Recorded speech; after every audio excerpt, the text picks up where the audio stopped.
நம சிவாய. அனைவருக்கும் இனிய வணக்கம்.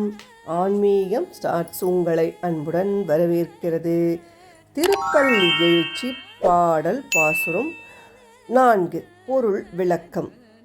இன்னிசை வீணையர் யாழினர் ஒரு பால், இருக்கொடு கோத்திரம் இயம்பினர் ஒரு பால், துண்டிய பிணை மலர் கையினர் ஒரு பால், தொழுகையர் அழுகையர் துவளகையர் ஒரு பால், சென்னியில் அஞ்சலி கூப்பினர் ஒரு பால், திருப்பெருந்துறையுரை சிவபெருமானே என்னையும் ஆண்டு கொண்டு இன்னருள் புரியும் எம் பெருமான் பள்ளி எழுந்தருளாயே.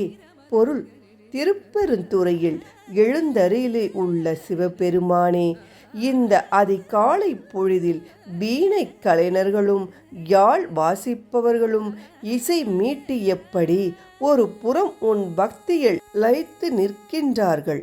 ரிக் உள்ளிட்ட வேதங்களால் உன்னை வணங்குவோரும் தமிழ் கோத்திர பாடல்களை பாடுவோர் ஒரு புறமும் உன் சிறப்பை பாடி கொண்டிருக்கிறார்கள்.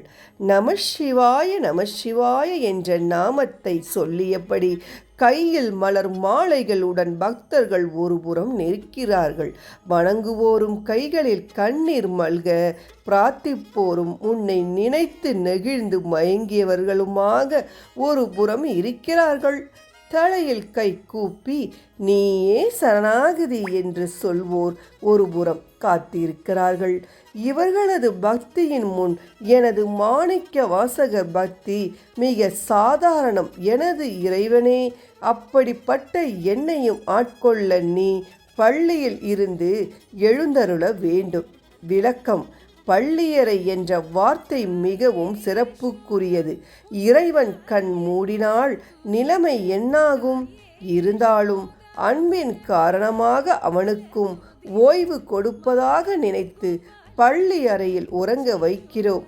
ஆனால் நிஜத்தில் பள்ளியறை என்றால் விழிப்புக்குரிய இடம். இதனால் தான் மாணவர்கள் படிக்கும் இடத்திற்கு பள்ளிக்கூடம் என்று பெயர் வைத்தார்கள். கல்வியில் விழிப்புடன் இருப்பவர்கள் உலகில் சிறப்பிடம் பெறுவார்கள். அதுபோல் பக்தியில் விழிப்பு நிலையில் உள்ளவன் இறைவனின் திரு பாதத்தை அடைவான் என்று சொல்லிக்கொண்டு பதிவை நிறைவு செய்து கொள்ளலாம்.